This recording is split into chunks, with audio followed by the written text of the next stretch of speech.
తెలంగాణలో అవినీతి అధికారులు భరతం పడుతున్నారు ఏసీబీ అధికారులు. కోట్లాది రూపాయల అక్రమ ఆస్తులు కూడబెట్టుకున్న వారిని తెలంగాణ ఏసీబీ వెంటాడి వేటాడుతోంది. తాజాగా కాళేశ్వరం మాజీ ఈఎన్సీ హరిరామ్ వ్యవహారం రాష్ట్ర వ్యాప్తంగా సంచలనం రేపుతోంది. ఏసీబీ అధికారులు చేసిన సోదాల్లో 200 కోట్లకు పైగా స్థిర చరాస్తులు బయటపడ్డాయి. దీంతో ఇప్పుడు నెక్స్ట్ ఎవరి వంతో అని అవినీతి అధికారుల గుండెల్లో గుబులు పుడుతోంది. తెలంగాణలో కాళేశ్వరం ప్రాజెక్టు మాజీ ఇంజనీరింగ్ చీఫ్ హరిరామ్ అవినీతి బాగోతాన్ని వెలుగులోకి తీసుకొచ్చింది ఏసీబీ. ఏపీ, తెలంగాణ రెండు రాష్ట్రాల్లో ఏసీబీ అధికారులు సోదాలు నిర్వహించారు. సోదాల్లో కోట్లాది రూపాయల ఆస్తులు బయటపడ్డాయి. 200 కోట్ల రూపాయలకు పైగా అక్రమ ఆస్తులు కలిగి ఉన్నట్లు ఏసీబీ అధికారులు గుర్తించారు. గజ్వేల్తో పాటు హైదరాబాదు శివారు ప్రాంతాల్లో, ఏపీలో సైతం భారీగా అక్రమాస్తులు ఉన్నట్లు గుర్తించారు.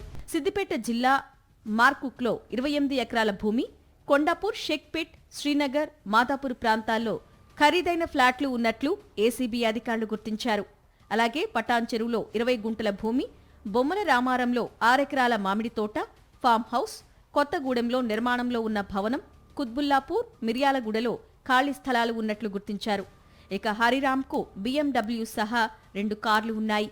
ఇవే కాక బంగారు ఆభరణాలు, బ్యాంకు డిపాజిట్లను కూడా గుర్తించారు. ఆయా ఆస్తుల విలువ బహిరంగ మార్కెట్లో భారీగా ఉంటుందని పేర్కొంది.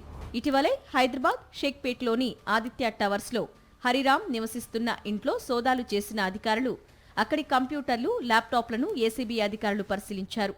పలు కీలక పత్రాలను స్వాధీనం చేసుకున్నారు. హరిరామ్ భార్య అనిత ఇరిగేషన్ విభాగంలో డిప్యూటీ ఈఎన్సీగా పనిచేసినట్లు గుర్తించారు.